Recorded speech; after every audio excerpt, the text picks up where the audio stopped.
So the government just broke into your home and informed you that you are being arrested. What for? For looking too handsome, I guess? Should have toned back all that looks maxing. The punishment for this crime, permanent banishment to a deserted island, secluded in the middle of the ocean. An introvert's dream, and today, a non-gamer's nightmare. Things are looking pretty bleak for you. This island is a prison, surrounded by water. But the silver lining here is that to keep you from going crazy while serving your life sentence of solitude, you'll be provided with electricity, gigablast internet speeds, a first-rate gaming PC, and any gaming console you'd ever want, as well as all necessary controllers, adapters, yada yada, you get the picture. But what good is all that equipment with no games to play? That's when you're told to choose 10 games to have with you on your island for the rest of your life. This is a pretty big decision, only 10 games. So what kind of games should you choose? Well, you'd want to bring the games you'd be able to get the most time and enjoyment out of. Games that you could replay over and over again, for years on end in this case, without getting bored of. So the biggest factors here will be replayability, length, open-endedness, and variety. You'll probably want to pick games that spread far apart from each other across the gaming landscape. Even if your tastes lean to a specific genre, filling up your 10 choices with games that are similar to each other would probably be a mistake. I know you're a big Bandicoot fan, but 37 years from now, you may look back on today and regret using 4 of your 10 slots on Crash games. The only rules I'm making for this list are that they have to be officially published games, not modded versions or fan hacks of already existing games. You only get the game in the way it comes from the store, plus its current updates. But if you choose a game that has DLC, it's assumed that you get all available DLC to that title. You can get some real bang for your buck that way. But what about online games? Well, let's say if a game has online features, you can only interact with them as a solo player. That means no cheating your punishment of isolation by squatting up with your friends. Any online game you pick has to be solo queued.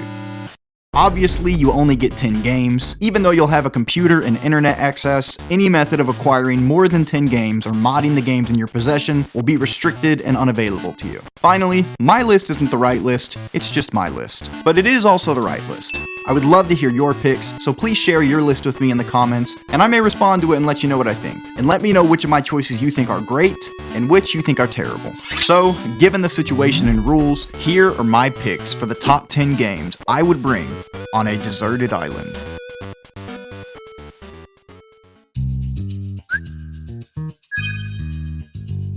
When I was a wee boy, anytime I got my grubby little fingers on a computer with internet access, I would rip ninjakiwi.com into the search bar faster than you could blink, because that meant I could play Bloons Tower Defense 3.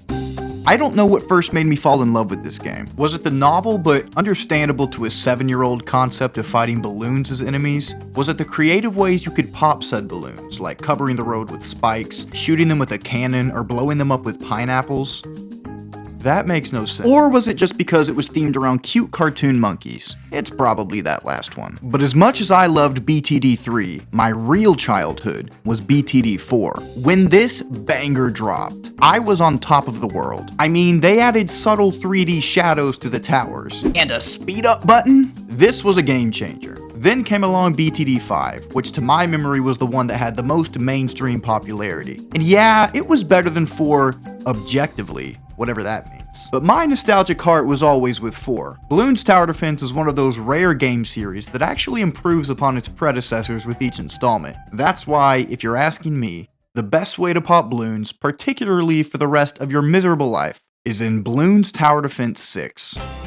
When you think about it, how would a tower defense game give you the most playtime? Well, you'd need a variety of towers, a variety of maps, and a variety of challenges. And boy does BTD 6 have options in those categories. As of writing this, there are 78 maps in BTD 6, and each of those 78 maps has 14 challenges to complete with unique medals to earn. That means there are 1,092 levels to beat in BTD 6. But playing 1,000 levels of the same game over and over again would have to get pretty stale, right? Good thing there are 24 different towers to play with, and each of those towers has 3 branching upgrade paths, which you get to use 2 of for each, plus 16 unique heroes to use as well. They've even added other game modes that I don't really understand, to be honest, but with all the time in the world, you could squeeze the fullest juice out of those 2. And I just saw while writing the script that they just added a paid DLC to the game that turns Bloons Tower Defense into a roguelike? I have no idea what that would be like, but it sounds awesome. More awesome-er, one might say. I made a list of about 20 games I was considering for this ranking before narrowing it down to the top 10, and Bloons was hovering in about the 12 to 15 range, because even though I haven't played it much in the last couple years, it's one of my most played games on mobile ever, and the PC version is just as good. But then I noticed just how much more content was packed into this game than I even realized. For that, right at the buzzer, it snuck its way into the top 10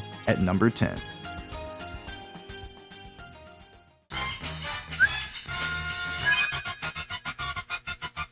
While covering the bases of game genres you may want to play for the rest of your life, one with great replayability would have to be racing games. Here we go!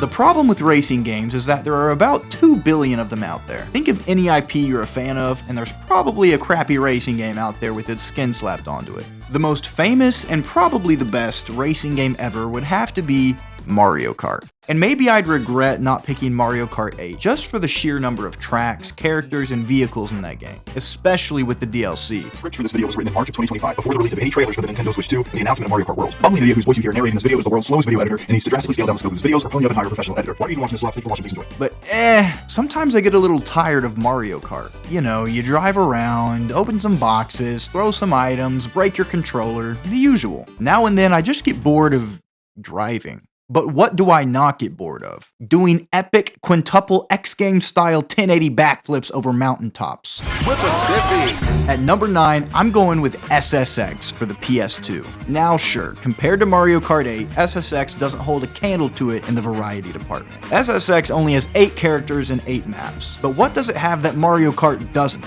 Mac. Let me tell you a little something about this quirked up white boy. He can do this.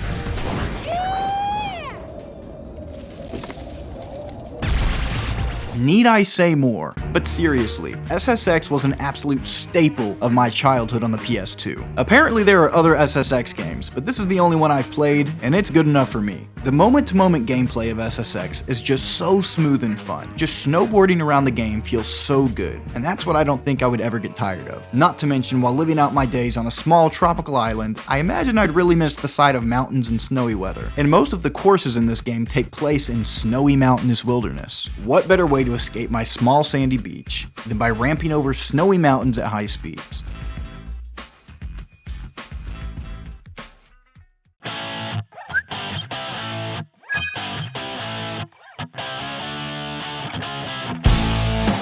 While my punishers may be giving me 10 video games by which to maintain my sanity, something they're not giving me is an instrument to play music with. Sure, I'll have the soundtracks of the games I bring to listen to, but what if I want the ability to play the music myself? That's why at number 8, I'm picking Guitar Hero 3. Since I was a small child, I have loved Guitar Hero. There's something about the colorful notes flying down the screen and striking them all in perfect succession that's just so awesome. The only problem is, I'm not very good at it. Don't get me wrong, I can play up there with the best of them on medium. But the second you start throwing orange notes my way, I start sweating like this just trying to play Smoke on the Water.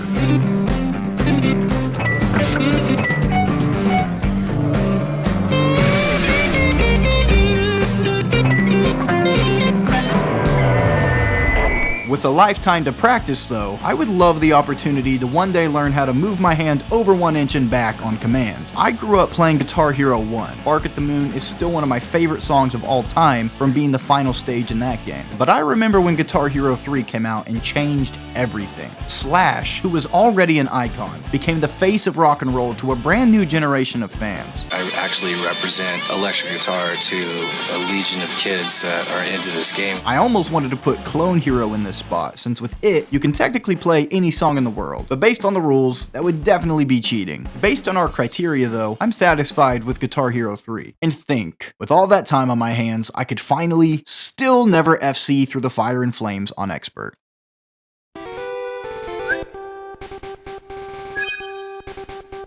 Pokemon, how I used to love you. I still do, but it's like dating a girl after she's cheated on you. It'll just never be the same. And the bulk of my love comes from reminiscing on the times before you hurt me, and the idea of what we could have been, rather than anything the relationship is doing for me now. Still though, Pokemon is easily my most played video game series of all time, so I can't realistically say I wouldn't bring a Pokemon game with me as one of my last games on Earth. What looks on the surface to be a cute cartoon monster fighting game for kids ends up being so much more than just that, while being deeper than you'd imagine it possibly could be. There's of course all the math and numbers. Every Pokemon you capture comes with numbered ratings of 6 different stats measuring their strength on the battlefield. What you may or may not be aware of is the insanely complex RNG machine working behind the scenes to spit out those numbers and just how much control you have over it. There's a version of this script where I spend the next 5 minutes of the video going into exact detail on setting up the Rube Goldberg machine of an equation to optimize a Pokemon's stats. But to simplify it, a Pokemon's stats are completely customizable, and all of that customization and optimization takes a lot of time. Between a Pokemon species' unique base stats, a nature that raises one stat while lowering another and is selected at random from 25 possible options, individual values from 1 to 31 that are randomly generated for each stat, and effort values that are optimized by meticulously defeating hundreds of specific enemies with your one character. Also, there's cool dragons and dinosaurs and stuff. With a lifetime to live and a Pokemon game to play, you could spend years filling up your PC boxes with perfectly trained, shiny Pokemon. Oh yeah, every Pokemon has a 1 in 8,000 chance to be a different color. Just another slot machine to burn time on. So really it just comes down to which version I'm gonna choose. It either comes down to which game has the most packed in it to do, which game is my favorite, or a combination of both. There's a case to be made for selecting 2 different compatible Pokemon games for this list to maximize the most you could do in each game. But I think I'd rather keep a slot open on my list for more variety and just try to get the most possible out of a single game. Here's a list of the number of obtainable Pokemon in a single copy of each game up through Sword and Shield without trading or other methods. The highest number of Pokemon obtainable in a single game is either Ultra Sun or Ultra Moon. So there you have it. Except for one thing. Screw those games! I don't like Gen 7. When I was younger, I may have said Alpha Sapphire would be my choice here, but I think now it would have to be one of the 2D games. Really for me, it comes down to one of these 4. Emerald, Platinum, Heart Gold, or Black 2. Most people know my favorite Pokemon game is Platinum, and if we were allowing ROM hacks, in a heartbeat I would pick Drayano's Renegade Platinum for this spot. But somebody said that's against the rules, so I've got to go with a vanilla game. Emerald would be a great option, but I think of these games, it'd be the first I'd eliminate. It has the fewest amount of Pokemon of these 4 by far, and has the least quality of life features, but it has a super fun region to explore some awesome Pokemon, and the first and best ever Battle Frontier. Platinum and Heart Gold share the same Battle Frontier, but I don't remember it being as good as Emerald's. In my non-deserted island life, I think I've squeezed almost as much juice as is possible out of Platinum already. Now might be a good opportunity to go with a new game. Of the 4 options, Black 2 would undoubtedly be the freshest for me, while having loads of excellent post-game content, the most quality of life features, and the most obtainable Pokemon of these games by a wide margin. If you ask me to bring one of these 4 games on any given day, you'll probably get a different answer from me each time. So today, I'm just gonna go with what my gut is telling me, and that's Pokemon Heart Gold. Let's talk about the real reason Heart Gold is getting the win here. I believe in Voltorb flip supremacy. But for real, the Pokemon following you around on the overworld would make my connection with my party deeper than it could be in any of the other games, which I think would be important in a scenario like this. With the Kanto post-game, you get 2 regions to explore, giving this game the largest world map of the 4 games, as well as 16 gym leaders to fight rather than the 8 in the others. And of course, the super boss fight against Red on top of Mount Silver. It has the second most Pokemon to capture of our choices, while being in the Gen 4 art style, which is my favorite, and having great post-game content like legendaries to capture in the Battle Frontier. The margins between these games are razor thin for me, but today, I'm going with Heart Gold, which means I'm stuck with it until I die. Hopefully it was the right choice.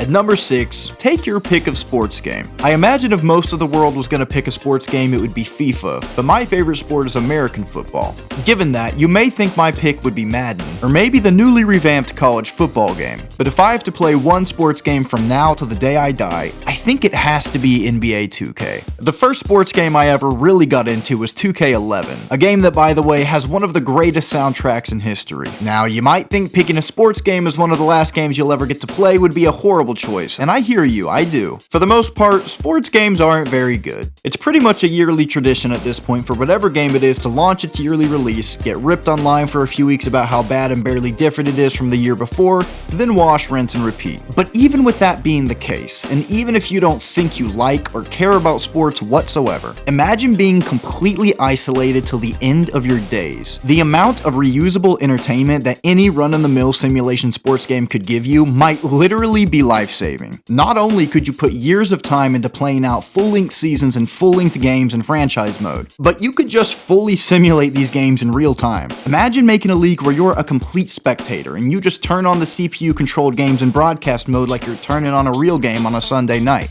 Sure, it sounds stupid to someone who can watch real sports, but for someone with no options, that wouldn't be too far off from the real thing. I think there's a cap of like 80 years into the future that you can take a franchise simulation, but if you actually take the time to sit and watch through the games, it could literally take decades before you reach that limit. And even if you did, by the time you got there, going back to the beginning would feel like a completely brand new league. But one of the things that makes 2K stand out to me as the choice over a game like Madden is that the recent 2K games have a game mode called My NBA Eras, which lets you go back in time to past years in NBA history and play out the rest of the league's future from that point. You can drop in pretty much wherever you'd want, whether it's starting from the Bird and Magic rivalry of the 80s, the prime of Michael Jordan in the 90s, or the rise of LeBron in the 2000s. And all of the players that enter the league through the draft are the same players that were drafted in real life at that time. I only get one game though, not the future yearly updated installments, so I've got to make my pick. Even though there's a 2K25 out, the latest game I've played is 2K24, and it's good enough for me, so I'll just go with that one. Plus, it has the greatest player to ever walk the earth on the cover, so that's a bonus too. What's that, Coconut Head? The only sense of a social life I have left on this forsaken blotch of sand I inhabit? You don't think Kobe's the best player in NBA history? Well, how about we go back to 1996, go into the player editor to max out all of his attributes, average 148 points per game for 2 decades, and win 20 championships. Who's the GOAT now?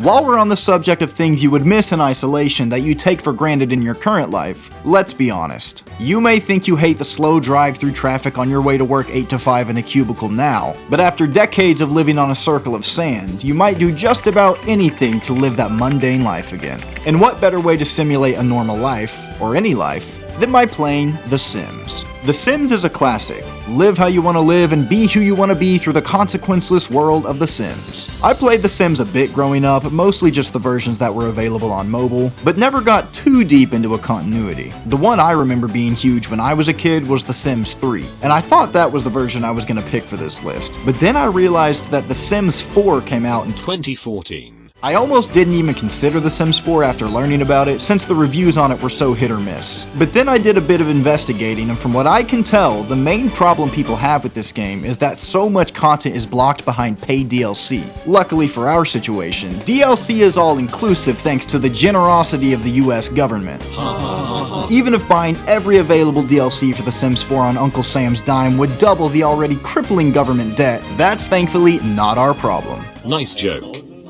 Oh wait, you are serious. I mean, it's in the rules. I almost put Animal Crossing New Horizons in this spot, but figured I would prefer something more akin to life back in civilization, rather than more tropical island seclusion. Is it somewhat stupid to select a game I've never actually played, and don't intend on ever playing, as the number 5 game I'd bring to a deserted island? Yes. Do I think it still works? Yeah. Imagine the parasocial dependency you could develop with 80 years of reliance on The Sims for socialization. If you ever made it back to society, you would be an absolute marvel of a chapter for psychology students. Zrobiłem kupę na podłodze.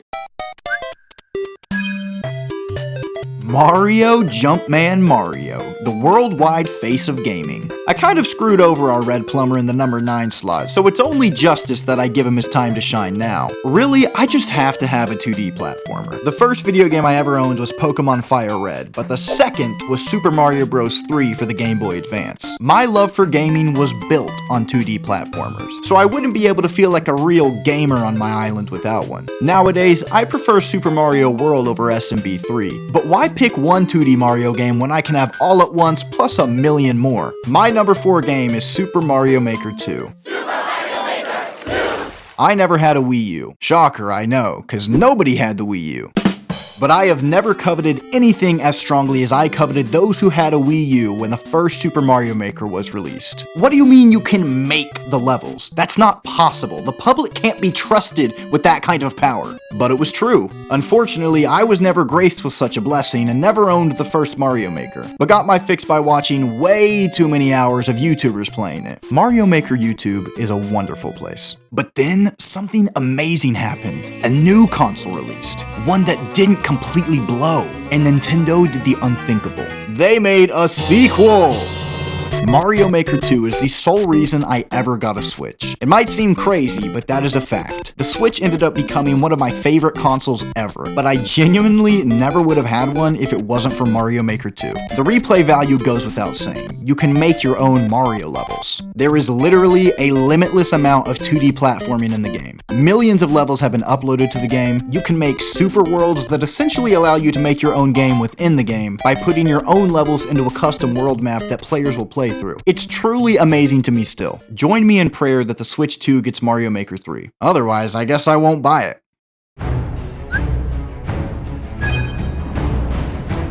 Let me tell you the tale of a land of opposites, a realm of land and sea, of death and life, of order and chaos. Order and Chaos was a fantasy MMORPG that released on mobile in 2011. Seeing as Order and Chaos came out when I was 9 years old, I had never played an MMO before. Unless you count Toontown, which, I mean, honestly? But Order and Chaos wasn't just some game I played on my iPod Touch when I was a kid that I have nostalgia for now. This game held the literal fabric of the universe together. Okay, maybe that's a bit dramatic, but it actually did keep a lifetime friendship intact. Right around the same time I first played Order and Chaos, my childhood best friend had just moved over 6 hours away, and it was honestly pretty devastating. I'd never had a friend that didn't live within a reasonable distance, so I wasn't sure how you could even have a friend that way. But luckily, even though I was born too late to witness the majesty of dinosaurs roaming the earth, and born too early to drive a flying car, I was born just in time to experience video games and the internet. Order and Chaos was the kind of game my friend Vrillix and I had always dreamed of playing. And what better time for it than a time when we couldn't hang out in person anymore? It seemed like the stars had aligned, but there was one obstacle that got in the way of this picture-perfect scenario. This was a phone app that cost $9 freaking, which to a kid my age may as well have been the same price as this house. I lucked out. I shared an Apple ID with my older brother who bought the game, so I was able to download it for free. The real challenge was getting it for my friend. When I tell you there has never been a salesman more skilled in the art of pushing a product than a 9-year-old Kyrogus convincing his best friend's mom to buy a $9 mobile game over the phone. Something just came across my desk, John. It is perhaps the best thing I've seen in the last 6 months. We spent that entire summer on FaceTime playing Order and Chaos, going on epic quests, traveling vast unknown lands, and capturing only the sickest of mounts. I didn't just play with my friend either, I played tons with my family too. There are few games I have ever loved as much as I did Order and Chaos at that time, and sadly, the game died a long time ago. But the whole time we played Order and Chaos, we were all very aware of something. A truth that had long since been forgotten. A memory that loomed over us at all times. World of Warcraft is such an obviously perfect choice for this list that it's a challenge to summarize the reasons why into a brief digestible segment in a dumb YouTube video. Seeing as you'll be living on a tiny speck of dirt, why don't we start by mentioning it has one of the largest world maps in all of gaming, with each expansion included, fitting for a game with world in the title. Okay, a big map, nice, but what's the point of a large world with nothing to do in it? There are over 36,000 quests to complete to date. Alright, so there's lots to do, but since I'll be playing this till I wither and die, don't you think I'll reach the end eventually? There are 13 classes with dozens of specializations to make new characters and play through with. Fine, so it'll keep me busy, but it's lonely on this island, man, and you haven't given me anything multiplayer. Do I even need to say this? PvP, PvE, guilds, dungeons, server realms, raids. The game has its own internal economy that's driven completely by the player base, for crying out loud. You could spend the entirety of your island exile just listing the reasons World of Warcraft is a great choice. If instead of a top 10 list, this was a top 1 list, World of Warcraft would be in final contention for the best possible choice for that spot. If that's the case, how come you only have it at number 3, Kyro? Well, to be honest, I've never really played World of Warcraft, outside of maybe 10 to 20 hours of WoW Classic.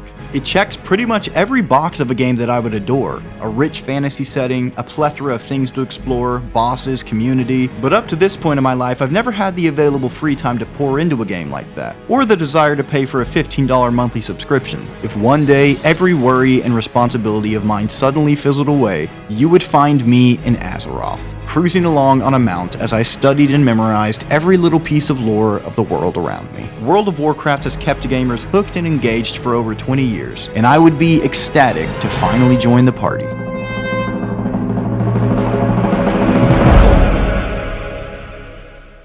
Alright, thumbs up. Ready, guys? Let's do this. Leroy Dragons!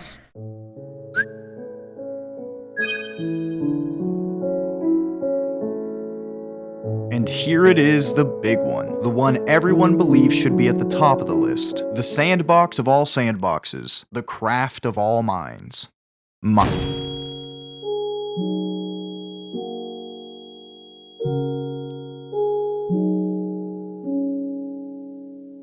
If you've watched this far into a YouTube video about video games, then chances are you can tell me far more about Minecraft than I could you. Don't misunderstand me. I definitely have at least over 1,000 hours in Minecraft over the course of my lifetime, but I'm also aware enough to realize that isn't much at all when considering the gargantuan hold this game has had on the world for the better part of 15 years, so I won't waste your time by going in depth on every little thing that makes Minecraft great. It is perhaps the video game of all time. You're dropped blindly into a seemingly endless world, with complete and total freedom to do with that world whatever you could possibly please. On the surface, your objective is simply just to survive. Use your wits and the environment around you to figure out a way to shelter yourself, sustain yourself, and defend yourself against the elements and creatures of the night. But before you know it, you'll be digging down to the deepest, darkest depths of the earth, opening a portal to hell, and battling an eternal space dragon. Or you could never come close to interacting with any of those things and still spend a lifetime in that same world. Maybe you want to live a peaceful life on a farm. Maybe you want to build roller coasters. Maybe you want to construct an incredible castle to live in. Maybe you want to make pixel art of your favorite video game characters. Maybe you want to build an entire functional supercomputer. Seriously, you can actually do that in Minecraft. That's a bit above my pay grade though, so you wouldn't be seeing any of that on my island. But what you would see is a game that allows an endless freedom of expression. Make what you want to make, be who you want to be, play how you want to play, and no one can stop you. Except maybe a creeper. Oh my god. Oh. But I think that's what makes Minecraft so special to people. It really is the world's greatest sandbox. And it's probably the first game most people would tell you is their #1 choice for a game they'd bring to a deserted island. But for me, there's one that plays to my interests a bit more, and I'm sure you're ready for me to tell you what it is. But first, some honorable mentions. Let's make this a lightning round. Assassin's Creed Black Flag. I haven't played too many pirate games, but I did really love Black Flag, and I imagine a game where I could sail away from the islands I'm on would be quite the fantasy fulfiller during my sentencing, and at times a reminder of why I shouldn't try escaping myself. Super Mario Odyssey. I can't believe I didn't end up with a true 3D platformer in my top 10, but if I did, it would have been Odyssey. Kingdom Hearts 2. It's one of my favorite game franchises of all time, and has the deepest combat of the series with tons of super bosses to learn to master on critical mode. Star Wars Battlefront 2. The good one, not the new one. I'm not a fan of traditional shooters, first person or not, at all, but I do enjoy me some Star Wars battles. Plus, you know, Jedis. Also Galactic Conquest, the aforementioned Animal Crossing New Horizons, Mario Kart 8, and these guys. Lastly, Grand Theft Auto 5. Maybe GTA 6 would have made the list if it ever bothered to come out, but I don't care what they say, I won't believe this game actually exists until it is downloaded on my system and actively running. In all honesty, GTA 5 probably should have made the list, and in a life or death scenario, I'd probably pick it over a couple of the games at the bottom of the top 10, but let's just agree to ignore that. Alright. What? It seems like I'm forgetting another game? What other game could possibly... No. I am not putting Fortnite on this list, and you can't be serious. Wait a second. Oh no. Fortnite destroys my entire list, doesn't it? Let's take a look at what we selected so far. Bloons. Nothing about Fortnite invalidates that. Okay, that's a reach, and next was SSX. Oh. Fortnite has a racing game mode now. and drift boards. Alright, but after that was Guitar Hero. You are not telling me Fortnite has an actual Guitar Hero game mode. Okay, but those were the stragglers at the bottom of the list, and after that was Pokemon, then The Sims, then a basketball game, and a level editor, and a game about building. Man. I am inevitable. Yeah, maybe I should have picked Fortnite. But I think we have one more chance to save this.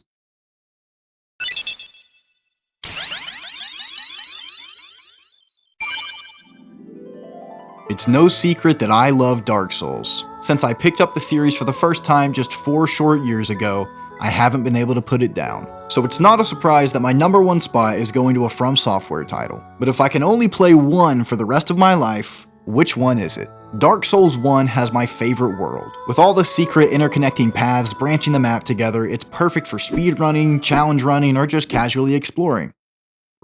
But Dark Souls games are known for their boss fights, and Dark Souls 3 has the better combat and bosses. Or what about Sekiro? With the faster paced and more skill-based combat, I could spend my lonesome years mastering the mechanics of that game. But in reality, it wouldn't be any of those. The truth is, my first choice would be an easy one. The #1 game I would bring to a deserted island, without question, is Elden Ring. It just has it all. The massive open world is almost completely accessible right from the start. And not only are the lands between wide, but they are tall and they are deep, with hundreds of dungeons hidden all over the map. There are thousands of different choices between weapons, spells, summons, and armor, and the beauty of the game is that any choice you make in those categories is perfectly viable so long as you take the time to master it. A testament to how expansive Elden Ring is that it's difficult to even find the accurate number of total bosses in the game online. Between the base game and the DLC, I think it comes out to about 250 different bosses to hunt down. For reference, the second highest number of bosses in the series is 41, and most of the games have around 20. Are all 250 of those bosses spectacular and mind-blowing? No.